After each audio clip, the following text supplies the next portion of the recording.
Бзирашима, здравствуйте, уважаемые зрители. Апснахабар продолжает работу. Сегодня мы в студии Апснахабар будем обсуждать очень актуальную тему. Это вопрос лишения российского гражданства абхазских политических деятелей. Вчера состоялась пресс-конференция Кана Кварча и Ливана Мика, где они подтвердили, что по их каналам они действительно лишены российского гражданства. В этой связи я пригласил сегодня в студию известного общественного политического деятеля Ахру Бжаня. Ахра, добро пожаловать в нашу студию. Спасибо. Ахра, ты один из первых отреагировал в социальной сети на вот эту новость, которая появилась в официальных российских СМИ. Вот. И я начну с того, что все-таки, несмотря на то, что эта публикация появилась в официальных СМИ, я не увидел какого-то большого общественного резонанса в таком дискурсе, да, в нашем. Как будто бы это вопрос лично касается там, Кана, Ливана и еще там наших политиков. Не называется третье имя, но мы знаем, еще есть третий экс-депутат парламента, который тоже лишен российского гражданства. С чем ты связываешь вот такое, скажем так, молчание, относительное молчание, хотя это, по сути, вопиющий такой случай, когда действующих политиков, Кан Кварча, вообще действующий депутат парламента, оппозиционно настроенный, вот лишается российского гражданства. Вот с чем ты связываешь такое молчание вот с этого? Ну, справедливости ради надо сказать, действительно, что было несколько публикаций в сетях. Вот, например, Аслан Губахи, как мне кажется, очень точно и актуально выразился по этому поводу. Там были другие публикации. Но, возможно, действительно это не приобрело такого широкой реакции, что ли, с чем-то связано. Возможно, с каким-то, не знаю, культурным или политическим шоком от этого действия, потому что вряд ли такое можно было бы ожидать. Тем более от страны союзника, стратегического партнера и так далее. Вообще-то, вот, конечно, у любого государства есть право лишения второго гражданства. Приобретенного, да. Приобретенного, тех граждан, которого приобрели. Но очевидно, что точно так же у страны первого гражданства есть право и основания реагировать соответствующим образом на это. В данном случае я считаю, что мы, как страна первого гражданства, должны были выразить категорическое неприятие тех формулировок, на основании которых это лишение гражданства состоялось, и выразить протест в связи с подобными действиями в отношении собственных граждан.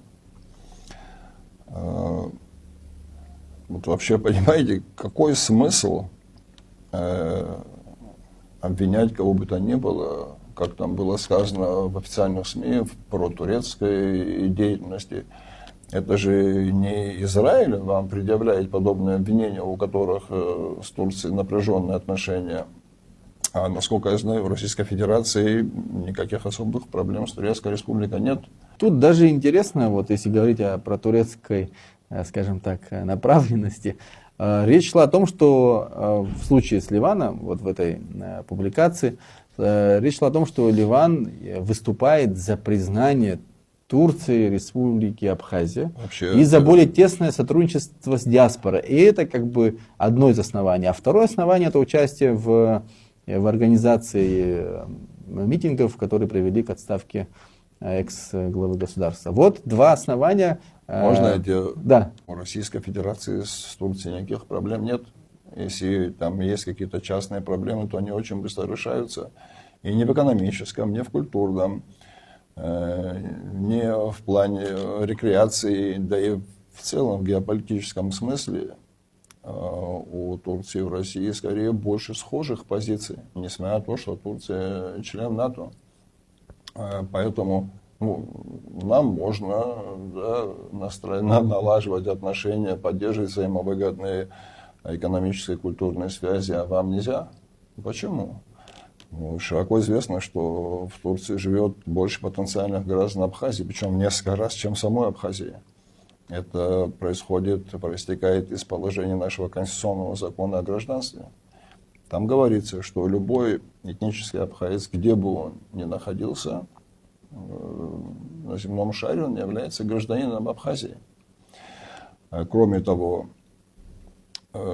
Турция, ну как вообще страны Черноморского бассейна, они так или иначе поддерживают с Абхазией торговые отношения. И, конечно, мы заинтересованы, как независимое государство, всячески расширять эти отношения. И было бы очень странно, если бы абхазские политики и общественные деятели не уделяли внимания вот этим абхазо-турецким отношениям и, в первую очередь, конечно, отношениям с абхазской диаспорой, интеграции ее в экономическое и социальное пространство своей исторической родины.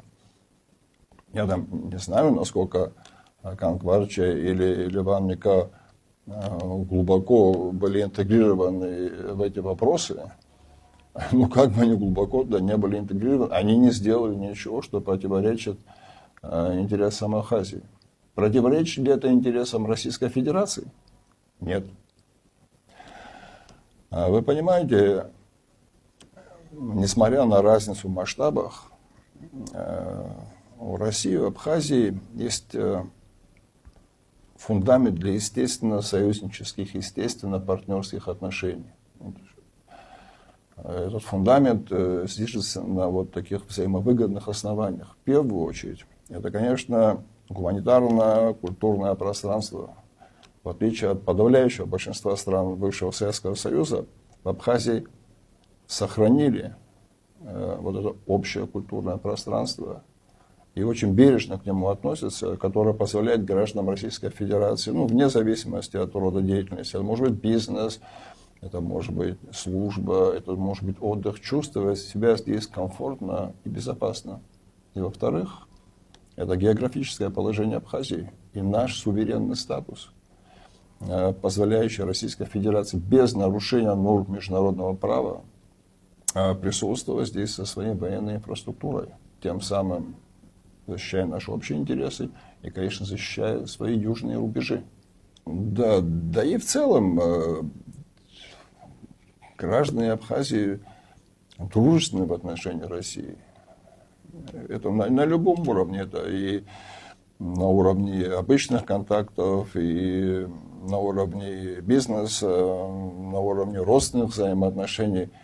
Абхазия, как минимум, с югом России связана тысячи нитей. Это действительно реально дружественная и доброжелательная к России страна. А неужели это ничего не стоит? Много ли таких мест на земле? Я думаю, не очень. Вот знаешь, у меня одна ремарка, и связана она с как раз этой формулировкой по поводу того, что якобы Ливан Мика выступает за признание Турции Абхазии. Тут, если бы это было бы не в интересах Абхазии, да, то есть вот, наверное, вопросами признания, в том числе Турции, я вообще считаю, что признание соседями это ключевые для Абхазии, да, это, ну, то есть от Российской Федерации мы получили самое главное признание. Далее признание со стороны Турции, признание со стороны Грузии фактически как раз рвет вот эту, да, цепь вокруг Абхазии, которая образована, и далее мы получаем реальный такой выход в мир, уже мы можем рассчитывать уже автоматически на признание со стороны всего международного сообщества, когда тебя признают соседи. И, наверное, признание Турции — это цели и задачи, которые должны ставить для себя все президенты Абхазии, все МИДы всех периодов, как говорится, да, то есть в этом усматривать преступность и какое-то антироссийское действие или какое-то антиабхазское действие, это вообще, ну, абсолютно логично. Поэтому вот я бы вторую часть сейчас затронул бы. Вторая часть — это участие в организации вот этих акций, которые привели к отставке экс-президента. Но это тоже внутренний вопрос Республики Абхазия. И это тоже нельзя считать основанием для там, лишения гражданства Вот как бы ты отнесся ко второй части, потому что все-таки это внутриполитический вопрос, хоть и как бы триггером стало это инвестиционное соглашение, но до этого были апартаменты, до этого была там Пицунда, еще что-то там и так далее. Вся политика, то есть это же как бы фактически общество тогда в ноябре выступило против всей политики, всей власти экс-президента, а не отдельно какого-то там вопроса. И это тоже привязывается к лишению гражданства. Вот что важно.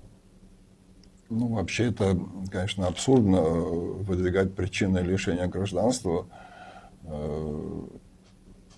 борьбу за признание твоей страны, и, там, Турции, кем бы то ни было. Во-первых, потому что в международном договоре между Россией и Абхазией прямо говорится, что одна из целей этого договора о сотрудничестве является всестороннее усилие России по дальнейшему международному признанию суверенитета Республики Абхазия. Я так понимаю, я считаю, что, признав Абхазию, Россия как бы взвесила, естественно, все основания для этого и как бы показала миру пример того, как надо относиться, как надо оценивать стремление народа к суверенитету, к своей государственности. Она как бы дала понять, что у граждан Абхазии есть основания исторические, экономические, культурные, политические для формирования жизни в пределах суверенного государства.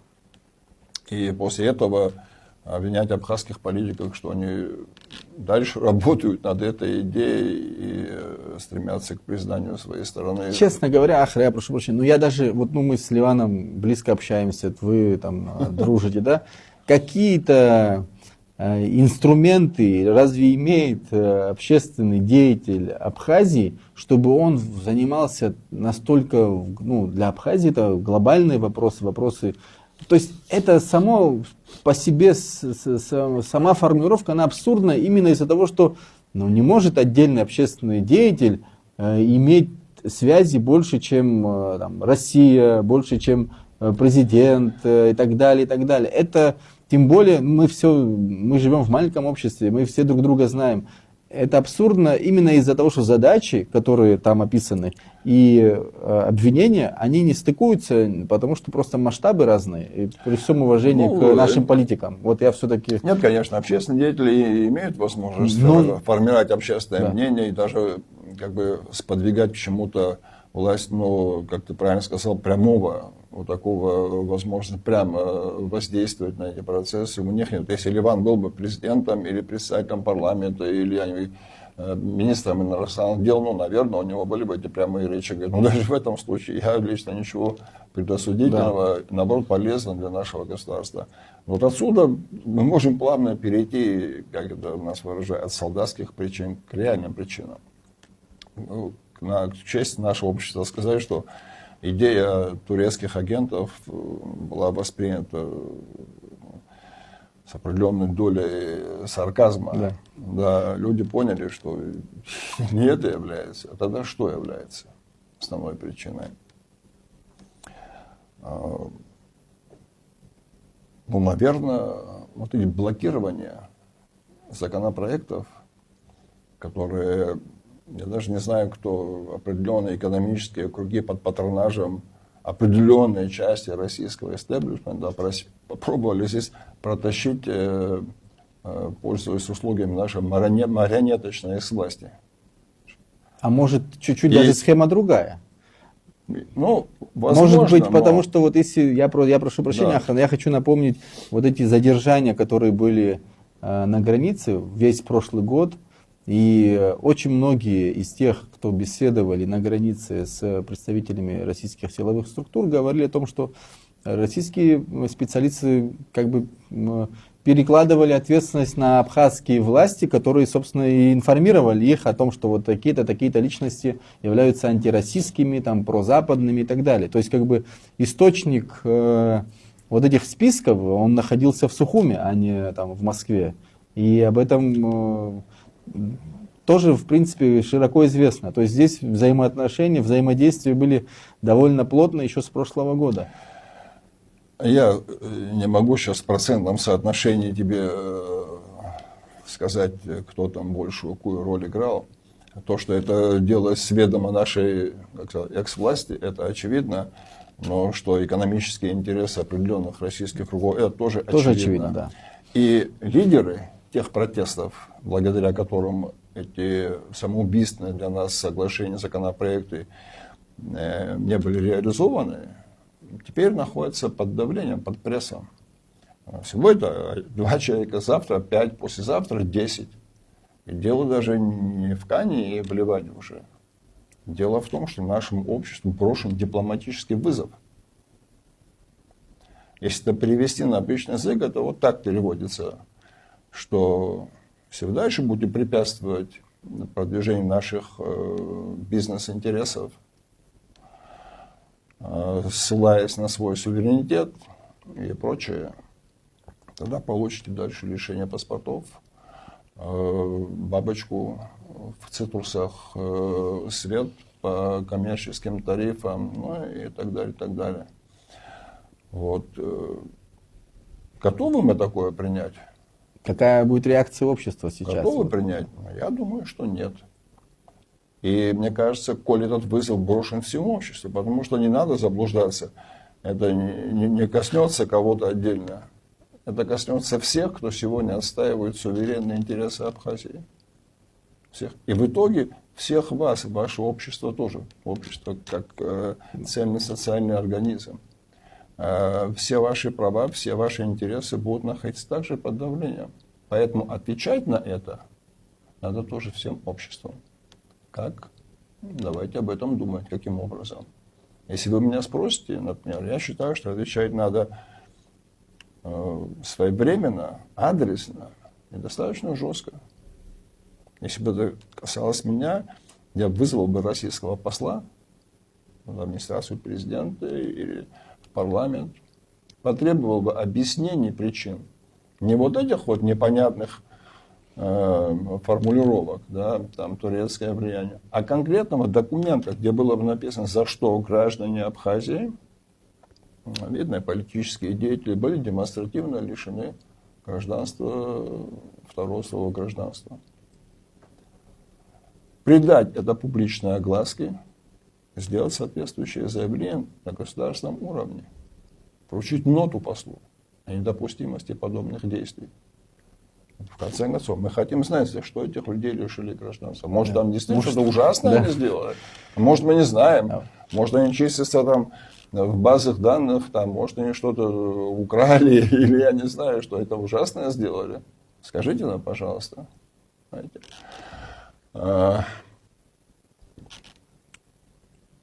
Еще один. Понимаете, да. вот что я хочу продолжить.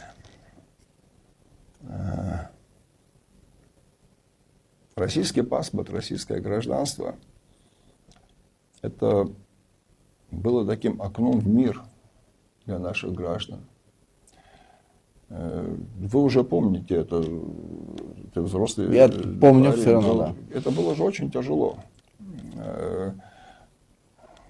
Я не знаю, граждане Абхазии выдержали очень большое давление и выдержали, смогли выдержать. И мы действительно были очень благодарны России, то, что она дала нам возможность вот, приоткрыть вот эту дверь в большой мир. В наше время без этого тяжело существовать. Знаете.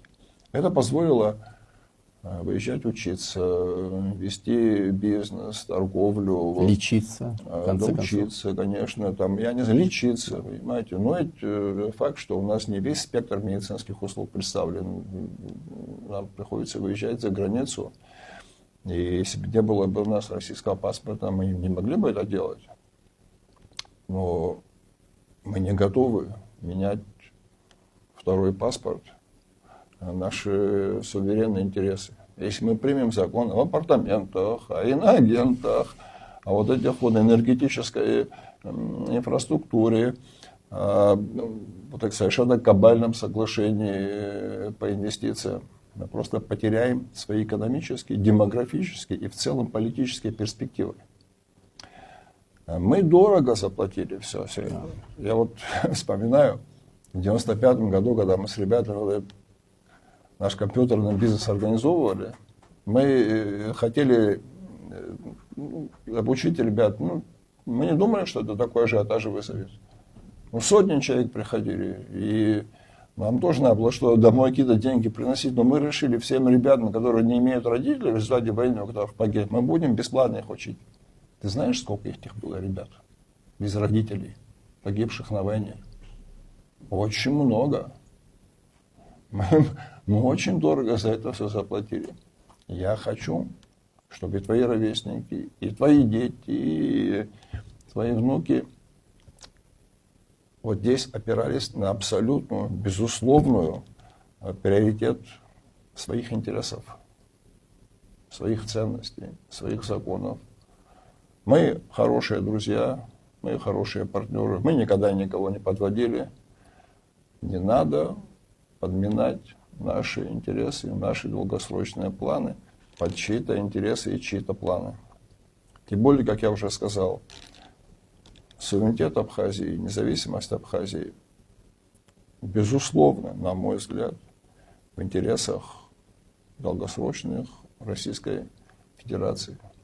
Они не противоречат интересам. Наоборот, они представляют Российскую Федерацию как страну покровитель свободы, как страну, которая может поддерживать конструктивные, эффективные деловые отношения со своими соседями, способствовать развитию тех стран, которые с ней дружат. Это очень важно в международном контексте. Спасибо. А еще одну тему хотел затронуть, хотя в нашей студии мы пока не обсуждаем выборный процесс, но все-таки лишение гражданства оппозиционных политиков, хоть и не участвующих сейчас в предвыборной гонке и в агитации, но все-таки это оппозиционные политики. И это ли не сигнал, который подается в том числе для абхазского общества, чтобы абхазское общество сориентировалось, помочь ему сориентироваться, как бы за кого голосовать и с кем идти дальше, потому что вслед за лишением гражданства мы видим, как информационное поле заполняется, в том числе этой информацией. И вчера вот была публикация, мы видим, что таргетированная реклама на Абхазию идет двумя волнами. Первая волна, которая говорит о безусловном лидерстве кандидата от экс-власти, и вторая волна о лишении гражданства турецкого агента там, и так далее, и так далее. То есть как бы вот все это наталкивает на мысль, что источник вот этой рекламной кампании, черных технологий, черного пиара, как будто бы один и тот же. И вот я думаю, что и с выборами президента это имеет связь, потому как выборы президента же не просто поставить какого-то человека во главе государства, это дальше реализовывать определенную стратегию, да, вот как раз по десуверенизации, по многим этим законопроектам, от которых абхазское общество отказалось. И здесь тоже, на мой взгляд, есть определенная и довольно значительная увязка. Мне кажется, только подтверждает то, что мы с тобой сказали. И истинная причина вот этой вот атаки на наших граждан, лишения их российского гражданства, как раз именно в том, что они были одним из лидеров протестов, которые не дали провести законопроект, ведущий к десуверенизации нашей страны. Я так полагаю, что и поддержка сегодня экс-властных кандидатов связана тем, что те люди, которые продвигали эти законопроекты, надеются, что в случае их реставрации и повторного прихода к власти они смогут эти проекты осуществить. То есть понимаете, как получается? Против этого восстала фактически вся Абхазия. На площади перед парламентом не стояли представители исключительно оппозиционных организаций. Там были люди, которые вообще находились в штабах Аслана Бжани, которые в течение нескольких лет поддерживали его, которые входили в его советники и кто хотите. колоссальный спектр, начиная от молодежи и кончая пенсионерами моего возраста, люди партийными, беспартийными, военными, милиционерами. Все поддержали этот протест, потому что они поняли, что он ведет к нехорошим последствиям для нас, как для суверенного государства. Именно это было причиной протестов. Люди, которые этот протест возглавляли, сегодня под давлением. Уже двое лишены Те гражданства. люди, которые эти интересы лоббировали и противостояли народному протесту, сегодня поддерживаются. Но делайте выводы. Я не думаю, что граждане Абхазии настолько наивные и неискушенные в политике, что они могут вот такие вот сшитые белыми нитками информационную кампанию воспринять всерьез. Мы небольшая страна, небольшой народ, но мы дорожим своей свободой. Мы эту свободу тысячелетиями пронесли, мы ее заслужили. И я больше чем уверен, что подавляющее большинство граждан Абхазии на первое место ставит именно это, потому что с этим, со своей свободой, с правом решать, как и почему здесь жить, они связывают свое будущее. Если этого не будет, они перестанут быть здесь людьми, определяющими политику. Их дети перестанут быть людьми, которые определяют направление, вектор развития нашего государства. Они лишат себя и своих детей будущего. Поэтому я думаю, что эта информационная такая волна, она не получит тех результатов, на которые рассчитывают его авторы. Но, возвращаясь к нашей теме, я хочу сказать, что я бы так предложил, если это возможно. Я считаю, что общество должно прореагировать более активно. Но вчера Ливан и Кан говорили об этом, что и кандидаты в депутаты, и политики общественные тоже должны... Ты имел в виду кандидатов в президенты? Я не знаю, вот, может быть, пока мы разговариваем, они высказались. Я заранее извиняюсь, если такое действительно имело место. Но, понимаете, как если вы претендуете на высший пост в государстве, значит, в каком-то смысле вы уже должны вести себя соответствующим образом. Как будто вы уже президент. То есть ваши действия должны соответствовать вашему заявленному статусу. А главной целью, главной вообще задачей конституционной любого президента является защита граждан Абхазии.